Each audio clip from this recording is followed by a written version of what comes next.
Hello everyone. CAPF 2021 को target करते हुए 10 क्वेश्चन हम डेली करते हैं। आज है 15 मार्च 2021 और बिना किसी देरी के हम शुरू करते हैं। Question number 1, which of the following place was annexed into British India under doctrine of lapse. तो लॉर्ड डलहौजी का ये डॉक्ट्रिन ऑफ लैप्स के अंदर किस स्टेट को अनेक्स कर लिया गया? क्या ये सतारा था, उदयपुर या झांसी या फिर उपरोक्त सभी? डॉक्ट्रिन ऑफ लैप्स के अंदर सतारा को सबसे पहले अनेक्स किया था, फिर बाकी सभी स्टेट्स को किया, तो इनमें से सभी को अनेक्स कर लिया गया। The company took over the princely state of Satara 1848 में, जैतपुर एंड संबलपुर 1849 में, बगध 1850, उदयपुर छत्तीसगढ़ का 1852 में, झांसी को भी 1853 में, नागपुर को 1854 में, तोर एंड आरकोट, इन सभी को डॉक्ट्रिन ऑफ लैप्स के अंदर अनेक्स कर लिया। CAPF 2020 का सवाल है, which one of the following does not illustrate the importance of coral reef. तो कौन सा फंक्शन नहीं है कोरल रीफ का? They provide employment to the people, हाँ प्रोवाइड करते हैं। They supply building materials, yes. They protect shoreline from storms, बिल्कुल करते हैं। They protect communities from earthquakes, earthquake से ये कैसे बचाएंगे? ये बहुत ही अजीब है, डी ऑप्शन, इसलिए डी ऑप्शन यहाँ करेक्ट हो जाएगा। Coral reefs protect coastline from storms and erosion, provide jobs for local communities, and offer opportunity for recreation. They are also source of food and medicines. तो ये मैं coast line protect करते हैं, storm से, erosion से, jobs provide करते ही हैं और फूड एंड मेडिसिन भी देते हैं। इंडिया में कोरल रीफ्स कहाँ पाए जाते हैं?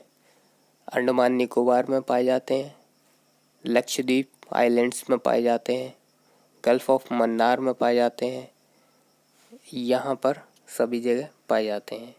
गल्फ ऑफ कच्छ में भी पाए जाते हैं। पाक स्टेट जो इंडिया को श्रीलंका से जोड़ता है, वहाँ भी पाए जाते हैं। Which of the following is a correct statement about electoral bond? Electoral bond is a financial instrument for making donation to political parties. Correct. State Bank of India is authorized to issue and encash these bonds, which are valid for 3 months from the date of issuance.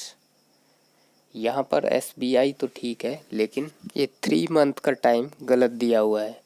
ये bonds 15 days के अंदर redeem कराने होते हैं। Okay, तो answer हो जाएगा ए।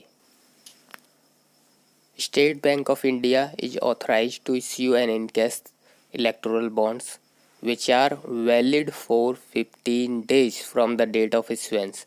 Electoral bond issued किए जाते हैं multiples of 1000, 10,000, 1 lakh, 10 lakh, 1 crore without any maximum limit. Okay. Nagorno Karabakh region is a landlocked region in Nagorno Karabakh, ये न्यूज़ में रहता है, तो ये कहाँ है? वेस्टर्न यूरोप में, सदर्न चाइना में, ईस्टर्न अफ्रीका में? नहीं, ये यहाँ पर है नहीं। तो फिर कहाँ है Nagorno काराबख? Nagorno Karabakh is a landlocked region in the South Caucasus region। ये कॉकेसस रीजन जो है ब्लैक सी और कैस्पियन सी के बीच में है, within the mountainous region of Karabakh. Armenia और अज़रबाईजान झगड़ते रहते हैं इस रीजन के लिए। तो अभी क्या हुआ है, आर्मेनिया एंड अज़रबाईजान अग्री हुए हैं on a deal with Russia to end fierce clashes over Nagorno Karabakh. तो यहाँ एग्रीमेंट किया है रसिया को लेकर। Choose incorrect match. Incorrect match बताना है। यहाँ कुछ बुक्स दिए हुए हैं और उनके authors. India wins freedom, Abul Kalam Azad, सही है। The discovery of India, Jawaharlal Nehru ने लिखी। Poverty and un British rule in India, Dadabhai Naoroji ने ये बुक लिखी। और जैसा कि हमें पता है, हिंद स्वराज महात्मा गांधी की एक बुक है, न कि लाला लाजपत राय की। हिंद स्वराज या फिर Indian home rule is a book written by Mohandas Karamchand Gandhi in 1909। In it he expresses his views on Swaraj. इन्होंने इस बुक में अपने व्यूज दिए कि किस तरह का सेल्फ रूल हमारा होना चाहिए। Modern civilisation, mechanisation etcetera. The book was banned in 1910 by British government in India as a seditious act. तो इस बुक को सेडिशियस एक्ट नहीं, टेक्स्ट बोलकर बैन करती बुक। हमें बताना है कि इंडिया का फर्स्ट फॉरेस्ट हीलिंग सेंटर कहाँ इनागुरेट किया गया है। तो ये किया गया है रानीखेत, उत्तराखंड में।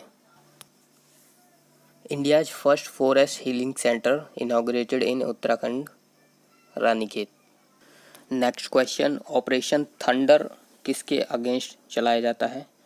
Operation Thunder cyber crimes, environmental crimes या फिर crimes against women.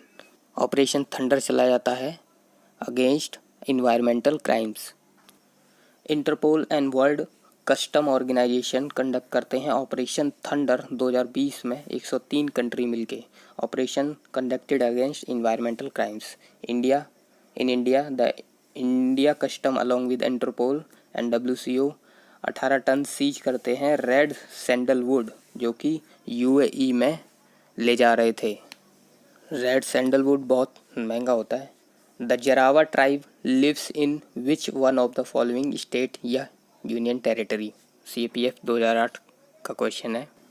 Arunachal Pradesh, Assam या अंडमान निकोबार आइलैंड्स या लक्षद्वीप आइलैंड? तो हमें पता है Jarawa tribes Andaman and Nicobar island से बिलोंग करते हैं। Andaman islands home to Negrito tribes, जहाँ पर ग्रेट अंडमानीज, ओंजे, जरावा एंड सेंटनलीज ये 4 ट्राइब्स मिलती हैं। जहाँ पर निकोबार आइलैंड्स में 2 मैंगोलॉइड्स ट्राइब्स मिलती हैं, जिनका नाम है सोम्पेन एंड निकोबारीज। तो निकोबार से ही बिलोंग करेंगे।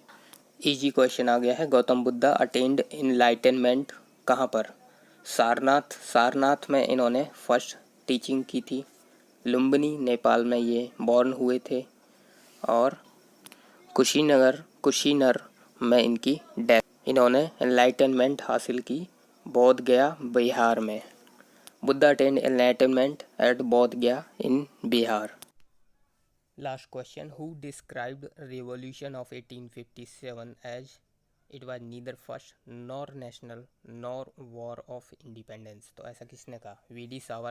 वीडी सावरकर ने तो बल्कि यही कहा था कि ये first national war of independence थी। तो इनको सीधा उल्टा बताने वाले थे RC माजूमदार। वीडी सावरकर ने कहा 1857 की लड़ाई पहली वॉर थी इंडियन नेशनल इंडिपेंडेंस के लिए। RC माजूमदार ने कहा नहीं, ना तो ये फर्स्ट थी, इससे पहले कई लड़ाइयाँ हो चुकी हैं, जैसे कि पैका रिबेलियन 1817 की, वो भी एक भयंकर लड़ाई थी। तो ये फर्स्ट कैसे हुई? इन्होंने कहा ये नेशनल नहीं थी, ये नॉर्थ के कुछ एरिया में ही सीमित थी, तो ये नेशनल नहीं हो सकती। नॉर वॉर ऑफ इंडिपेंडेंस, और इन्होंने कहा ये इंडिपेंडेंस के लिए नहीं थी, ये कुछ अपने निजी मामलों के लिए लड़ाई थी। जैसे कि कुछ लोगों को अंग्रेज़ों से बदला लेना था, कुछ को उनको भगाना था, कुछ तो अपनी ज़मीनें वापस चाहते थे। तो इस तरह से अलग अलग रीजन से ये लड़ाई कर रहे थे। That is why RC Majumdar has described the revolution of 1857 as it was neither first nor national nor war of independence. That is all for today. Thank you.